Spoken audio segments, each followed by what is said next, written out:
You're standing in the Alps. It's 3,300 BC. A man sits down, eats a solid meal of ibex meat and grain, and feels safe enough to rest. He has no idea that somewhere below him, someone is already moving through the trees with an arrow nocked and a very specific plan. Within minutes, he's dead.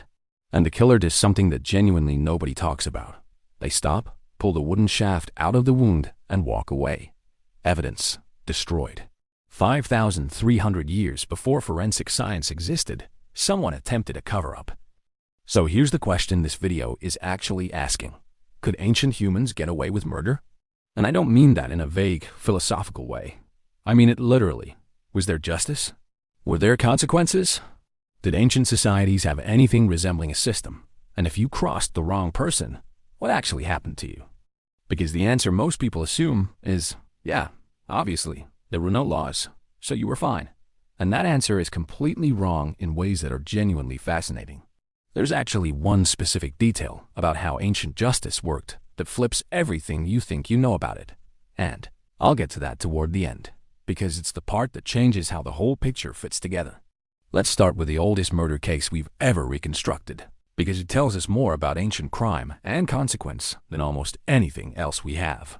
Ötzi the Iceman was found in 1991, frozen in the Ötztal Alps on the border of Austria and Italy.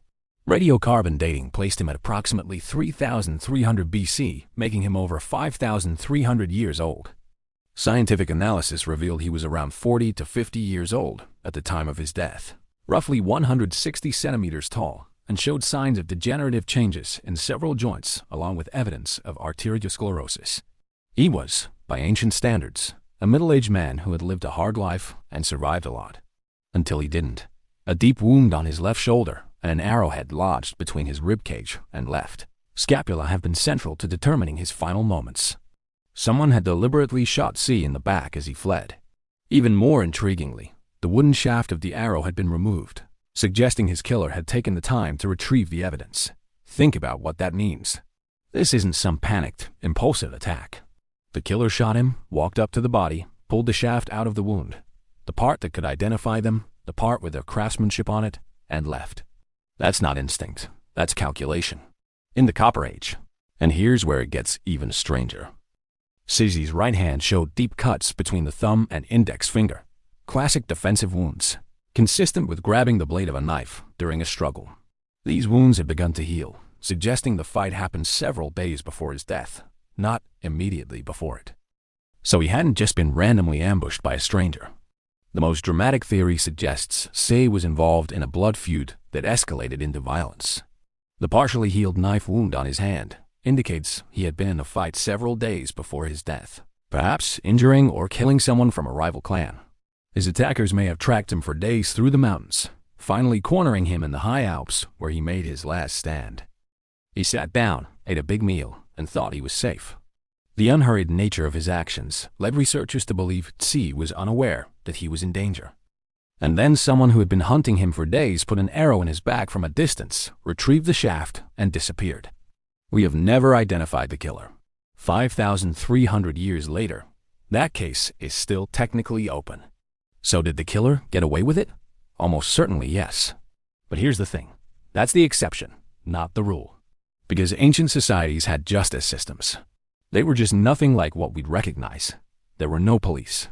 There were no courts. There were no jails. But there was something that, in a lot of ways, was far more effective and far more terrifying than any of those things. And this is the part most people completely miss when they think about ancient crime and punishment.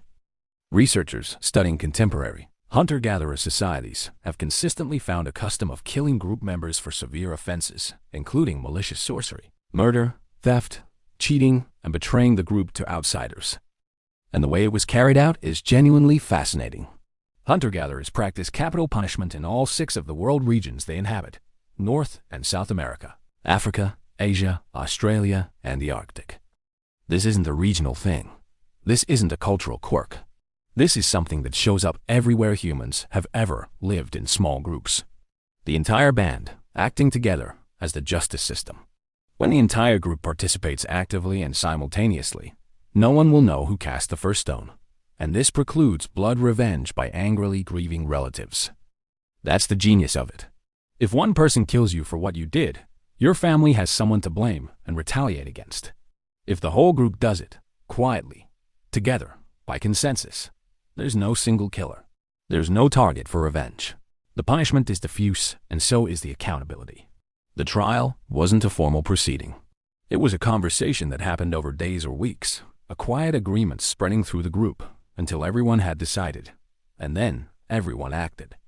Methods for coping with deviance came mainly in the form of gossiping, exerting mild social pressure, active group shaming, ostracism, and finally, execution.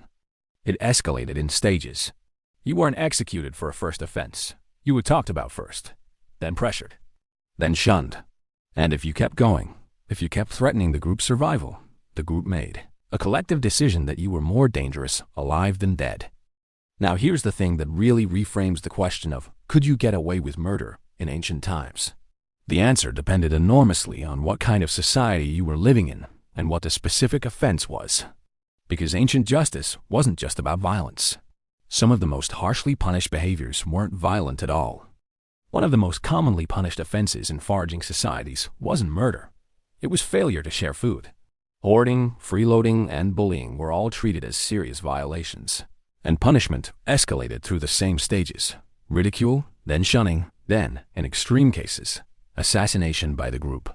In some ancient bands, being known as someone who didn't share could get you killed faster than getting in a fight could.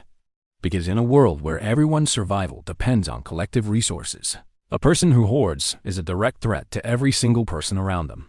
That's not a moral judgment. It's a survival calculation. And this connects to something researchers found when they looked at punishment patterns across a huge range of societies. A cross-cultural study of 131 societies found that the type of punishment used tracked almost perfectly with the structure of the society itself. Reputational punishment, gossip, shaming, social pressure was associated with egalitarian groups that didn't store food. Material punishment, like fines or restitution, showed up in groups that did store food and had some concept of property. And execution was more associated with social stratification. The more hierarchical a society became, the more likely it was to use death as a punishment rather than compensation. Translation: the rules changed depending on which 50 miles of prehistoric Earth you were standing on. So, if you're asking, could I get away with murder in ancient times? The honest answer is, it completely depended on where and when you were, and who you killed. So the idea that ancient life was just constant, brutal, lawless violence is not supported by the actual data from the societies closest to that way of life. In some ancient communities, you were statistically safer than you are in a modern American city. But here's what I promised I'd get back to, the part that completely reframes how ancient justice actually worked. And it's the detail that almost nobody talks about. In many ancient societies, the real crime wasn't just committing violence, it was failing to respond to it. Among the Yolngu people of Australia, reciprocity was the central organizing principle of everything, not just trade, not just relationships, but justice itself. If your relative was murdered and you didn't retaliate, you weren't seen as peaceful or forgiving. You were seen as someone who had broken the social contract. The obligation to respond to violence with violence wasn't a choice, it was a duty. And if you didn't fulfill it, you were the one who had done something wrong. What that created was multi-generational revenge cycles where justice never actually ended. One killing demanded another. That killing demanded another. The feud could outlast everyone who had originally started it, with descendants killing descendants over a grievance that was 100 years old. Getting away with murder wasn't really possible in that system, because the murder was never truly over. It just kept generating new obligations, new debts, new deaths. And then there's the version of ancient justice that sounds the most modern, because one of the documented cases from Inuit communities involves a man and his brother-in-law who planned a murder specifically to take the victim's wife. They waited until he was out seal hunting on the ice, isolated away from the group, and ambushed him there. Strip away the setting, and it's a plot from a modern crime drama.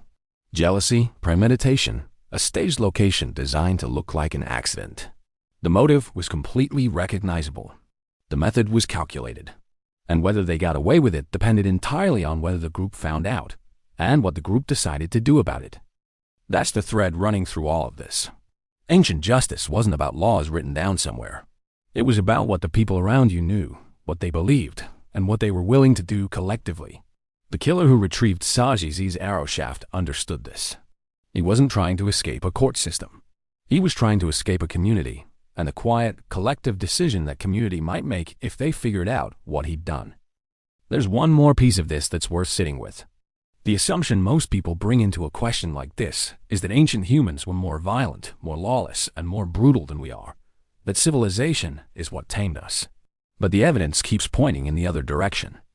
Hunter-gatherer societies exhibit a near-total absence of corporal punishment compared to what came after them.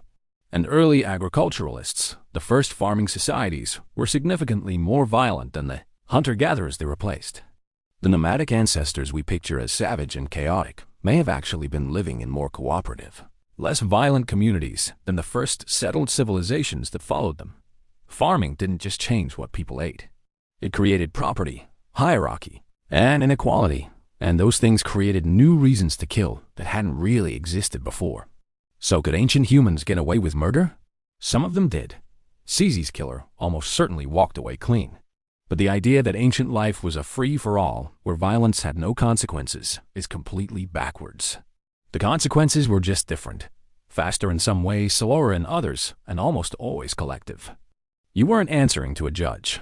You were answering to every single person who knew you, depended on you, and had the power to decide, quietly and together, that you were more trouble than you were worth. The thing that really sticks with me after going through all of this is how much ancient justice relied on something we've almost completely lost. The idea that the community itself is the enforcement mechanism. No outsourcing it to institutions. No deferring it to a system. The group watched, the group decided, and the group acted. And in a lot of ways, that made it harder to escape than anything we've built since. If you've made it this far, genuinely, drop a comment. I'm curious which part of this surprised you most. The sea cover-up? The murder rates? The revenge obligation?